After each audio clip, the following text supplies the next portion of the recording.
सत्संगत जी बड़े प्यार और सत्कार से कहना जी, धन निरंकार जी। सत्संगत जी दासी आप सभी के बीच एक विचार लेकर आई है। सत्संगत आशा आप प्रवान करेंगे। सत्संगत जी प्यार से कहना, धन निरंकार जी। सत्संगत जी आज का हमारा विषय है कि सिमरन कैसे करें। सत्संगत बहुत से लोग कमेंट करते हैं कि बताइए आप सिमरन कैसे करते हैं, कि आँख खोल कर करते हैं कि आँख बंद करके करते हैं। लेकिन सत्संगत इस प्रश्न में उतरने से पहले हमें इस प्रश्न पर ही ठहर कर विचार करना होगा। सत्संगत ये प्रश्न ही अपने आप में एक विरोधाभास है। सत्संगत एक सत्संगत जी एक पैराडॉक्स है, क्योंकि जो भी चीज़ कैसे से शुरू होती है सत्संगत, वो एक विधि, एक तकनीक, एक कर्मकांड की मांग करती है। और सिमरन कोई कर्मकांड नहीं सत्संगत, ये कोई क्रिया नहीं। सिमरन तो एक अवस्था है, एक घटना है जो आपके भीतर घटती है। सत्संगत आप पूछेंगे कैसे? एक सवाल सा उदाहरण लेते हैं सत्संगत। जब आप किसी से अथाग प्रेम करते हैं सत्संगत, अपनी माँ से, अपने जीवन साथी से या फिर अपने बच्चे से, तो क्या आपको उसकी याद करने के लिए कोई विधि अपनानी पड़ती है? क्या सत्संगत फिर आप सुबह उठकर एक सूची बनाते हैं कि आज मुझे दिन में 10 बार अपने प्रियतम को याद करना है? ऐसा नहीं होता सत्संगत। उनकी याद, उनका सिमरन तो आपके अस्तित्व का हिस्सा बन जाता है। आप काम करते हुए भी उन्हें याद करते हैं, आप यात्रा करते हुए भी उन्हें याद करते हैं। उनकी याद एक पृष्ठभूमि संगीत की तरह सत्संगत आपके भीतर निरंतर बजती रहती है। सत्संगत आपको याद करना नहीं पड़ता, याद स्वतः ही होती रहती है। सत्संगत ठीक इसी रहस्य इस निरंकार के सिमरन का है।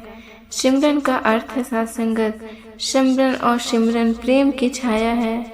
जहाँ प्रेम की सत्संगत, जहाँ प्रेम की प्रगढ़ता है, वहाँ सिमरन को प्यास से बुलाना नहीं पड़ता। वो बिना बुलाए मेहमान की तरह आपके हृदय के सिंहासन पर आकर विराजमान हो जाता है। सत्संगत तो सत्संगत असल सवाल ये नहीं है कि सिमरन कैसे करें, असल सवाल ये है कि सत्संगत इस निरंकार से प्रेम कैसे करें। क्योंकि जिस दिन प्रेम घटित होगा उस दिन सिमरन की गंगा अपने आप बह निकलेगी। तो चलिए सिमरन को अंतिम पड़ाव मानकर उस तक पहुंचने की यात्रा के पहले से पड़ाव को समझते हैं सत्संगत। क्योंकि सिमरन से पहले आपको इन बातों का ध्यान रखना होगा सत्संगत। मतलब होगा इनके बिना सिमरन सिर्फ एक शब्द बनकर रह जाएगा। इसीलिए मेरी हर एक बात को ध्यान से सुने। तो सत्संगत पहला पड़ाव है विश्वास। यह निरंकार परमात्मा पर विश्वास केवल बौद्धिक स्वीकृति नहीं सत्संगत, संतों की हाँ एक ईश्वर है सत्संगत, एक शक्ति है सत्संगत। नहीं, ऐसा नहीं सत्संगत। ये विश्वास उतना ही गहरा और जैविक होना चाहिए जितना एक बीज को धरती पर होता है। बीज कभी सत्संगत शंका नहीं करता कि धरती उसे पोषित करेगी कि नहीं। वो बस अपने आप को धरती पर सौंप देता है। सद्गुरु की कृपा से जब हमें ये ब्रह्म ज्ञान प्राप्त होता है तो हमें इस निरंकार की सर्वव्यापकता का बोध कराया जाता है। ये बोध ही विश्वास की पहली किरण है सत्संगत। ये विश्वास कि जिस हवा में मैं सांस ले रहा है वही सत्संगत, वह भी वही है। जिस धरती पर मैं खड़ा हूँ वह भी वही है। और जो मेरे भीतर में होने का एहसास कर रहा है वो भी सत्संगत उसी का अंश है। सत्संगत जब ये विश्वास आपकी चेतना में उतरने लगती है सत्संगत, तो यात्रा का दूसरा पड़ाव आता है। दूसरा पड़ाव है समर्पण। विश्वास जब गहरा होता है तो सत्संगत जी समर्पण का जन्म होता है। समर्पण क्या है? समर्पण का अर्थ लाचार या फिर हार मान लेना नहीं सत्संगत। संतोष समर्पण का अर्थ है अपने कर्ता भाव का विसर्जन मैं कर रहा हूँ, मैंने किया, मुझे करना है। इस मैं को उस विराट सत्ता के चरणों में रख देना ही समर्पण है। सत्संगत जी जैसे नदी सागर से मिलने के लिए यात्रा करती है, वो अपने किनारे को बनाने की कोशिश नहीं करती, वो अपना रास्ता बनाने के लिए संघर्ष नहीं करती, वो बस बहती है साथ संगत, और गुरुत्वाकर्षण उसे सहज की सागर तक ले जाता है साथ संगत। समर्पण का अर्थ है जीवन के प्रवाह के साथ बहना, इस विश्वास के साथ कि ये निरंकार रूपी सागर मुझे अपनी ओर खींच रहा है। साथ संगत जी, श्रीमद् भागवत गीता में भगवान श्री कृष्ण कहते हैं साथ संगत जी, सब कुछ त्याग कर केवल एक मेरी शरण में आ जाओ। ये शरण में आना ही तो समर्पण है। जब आप अपने छोटे से मैं को समर्पित कर देते हो तो आप उस विराट का हिस्सा बन जाते हैं। जैसे एक बूंद सागर में मिलकर सागर हो जाती है साथ संगत। जब ये समर्पण घटित होता है तब एक अभूतपूर्व घटना होती है साथ संगत। वहाँ से जन्म होता है भक्ति का, प्रेम का साथ संगत। ये कोई भक्ति क्रिया नहीं, ये मंदिरों में जाकर घंटियां बजाना या फिर विशेष समय पर पूजा पाठ करना मात्र नहीं है साथ संगत। भक्ति एक जीवन शैली है।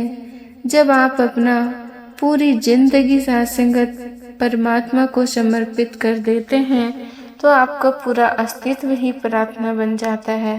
आपका सांस लेना प्रार्थना है, आपका चलना प्रार्थना है साथ संगत।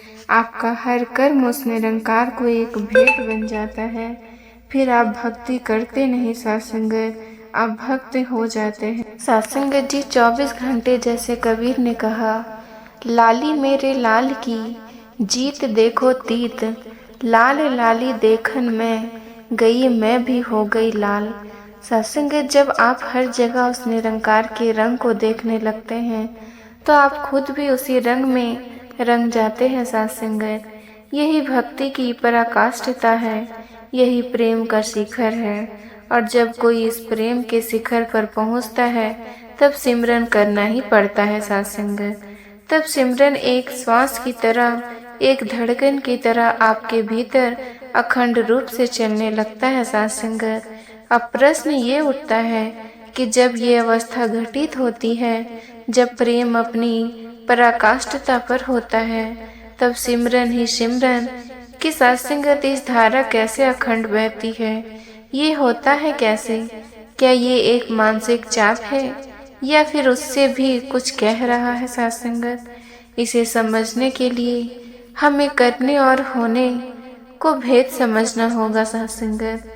जब तक आप सिमरन को एक क्रिया समझते हैं तब तक आप उसे करेंगे, और जो कुछ भी आप प्रयास से करेंगे उसमें द्वैत होगा सत्संगत। एक आप जो कर रहे हैं और एक सिमरन जो किया जा रहा है।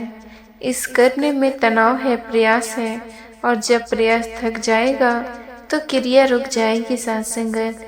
क्रिया लोग कहते हैं मैं सिमरन में बैठा पर मेरा मन भटक गया। मन तो भटकेगा ही, क्योंकि आपने मन को एक काम पर लगाया है, और मन का स्वभाव ही है एक काम से दूसरे काम पर कूदना। लेकिन जब सिमरन होता है तो वह मन का विषय ही नहीं रह जाता, वो आपकी चेतना का, आपके होने का हिस्सा बन जाता है सत्संगत। यह एक मानसिक चाप नहीं सत्संगत, एक अस्तित्वगत एहसास है। ये साक्षी भाव है। क्या है साक्षी भाव? ये आपके भीतर एक ऐसी चेतना का जागरण है जो निरंतर इस निरंकार की उपस्थिति के प्रति सजग है। ये है सजग का सिमरन सत्संगत। ये तू ही निरंकार का मंत्र केवल होठों से नहीं बल्कि आपके पूरे अस्तित्व से ध्वनित होने लगता है। आपके कर्म, आपके विचार, आपकी भावनाएं, सब कुछ उसी एक के केंद्र के अंदर से जुड़ जाता है। सत्संगत जी, संत द्वाद कहते हैं, सिमरन ऐसा कीजिए खरे निशाने चोट, मन ईश्वर में लीन हो जो सरकांडे कोट।